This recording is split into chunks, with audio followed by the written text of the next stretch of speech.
एक राज्य में एक पंडित जी रहा करते थे। वे अपनी बुद्धिमत्ता के लिए प्रसिद्ध थे।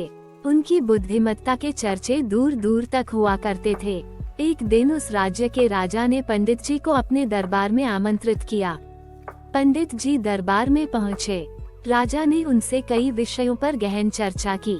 चर्चा समाप्त होने के पश्चात जब पंडित जी प्रस्थान करने लगे तो राजा ने उनसे कहा, पंडित जी, आप आज्ञा दें तो मैं एक बात आपसे पूछना चाहता हूँ। पंडित ने कहा, पूछिए राजन। आप इतने बुद्धिमान हैं पंडित जी, किंतु आपका पुत्र इतना मूर्ख क्यों है? राजा ने पूछा। राजा का प्रश्न सुनकर पंडित जी को बुरा लगा। उन्होंने पूछा, आप ऐसा क्यों कह रहे हैं राजन?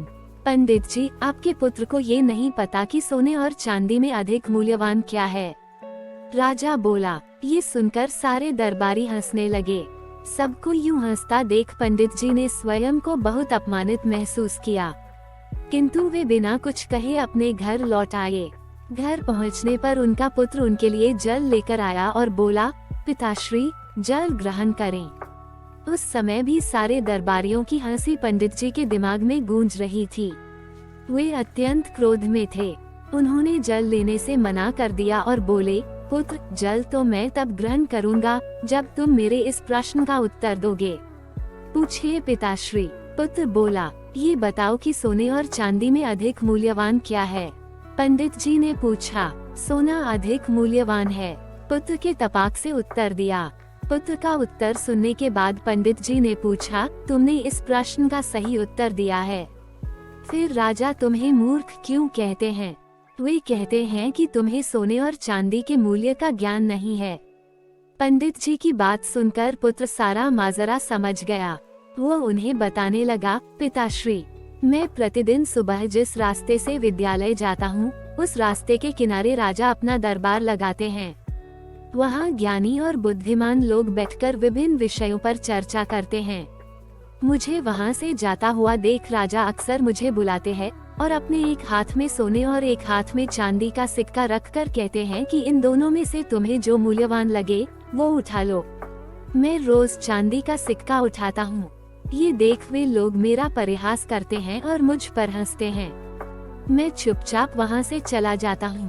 पूरी बात सुनकर पंडित जी ने कहा, पुत्र, जब तुम्हें ज्ञात है कि सोने और चांदी में से अधिक मूल्यवान सोना है, तो सोने का सिक्का उठाकर ले आया करो। क्यों स्वयं को उनकी दृष्टि में मूर्ख साबित करते हो? तुम्हारे कारण मुझे भी अपमानित होना पड़ता है। पुत्र हंसते हुए बोला, पिताश्री, मेरे साथ अंदर आइए, मैं आपको कारण बताता हूँ। वह पंडित जी को अंदर के कक्ष में ले गया। वहाँ एक कोने पर एक संदूक रखा हुआ था। उसने वह संदूक खोलकर पंडित जी को दिखाया।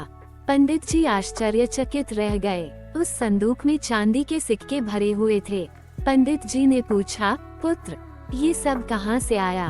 पुत्र ने उत्तर दिया, पिताश्री, राजा के लिए मुझे रोकना और हाथ में सोने और चांदी का सिक्का लेकर वह प्रश्न पूछना एक खेल बन गया है। अक्सर वे ये खेल मेरे साथ खेला करते हैं और मैं सही जवाब देकर चांदी का सिक्का लेकर आ जाता हूँ। उन्हीं चांदी के सिक्कों से यह संदूक भर गया है।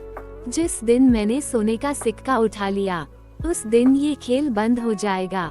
इसलिए मैं कभी सोने का सिक्का नहीं उठाता। पंडित जी को पुत्र की बात समझ तो आ गई, किंतु वे पूरी दुनिया को ये बताना चाहते थे कि उनका पुत्र मूर्ख नहीं है। इसलिए उसे लेकर वे राजा के दरबार में चले गए। वहाँ पर पुत्र ने राजा को सारी बात बता दी कि वो जानते हुए भी चांदी का सिक्का ही क्यों उठाता है। पूरी बात जानकर राजा बड़ा प्रसन्न हुआ। उसने सोने के सिक्कों से भरा संदूक मंगवाया और उसे पंडित जी के पुत्र को देते हुए बोला, असली विद्वान तो तुम निकले। इस कहानी से हमें ये शिक्षा मिलती है कि कभी भी अपने सामर्थ्य का दिखावा मत करो। कर्म करते चले जाओ। जब वक्त आएगा तो पूरी दुनिया को पता चल जाएगा कि आप कितने सामर्थ्यवान हैं। उस दिन आप सोने की तरह चमकोगे और पूरी दुनिया आपका सम्मान करेगी।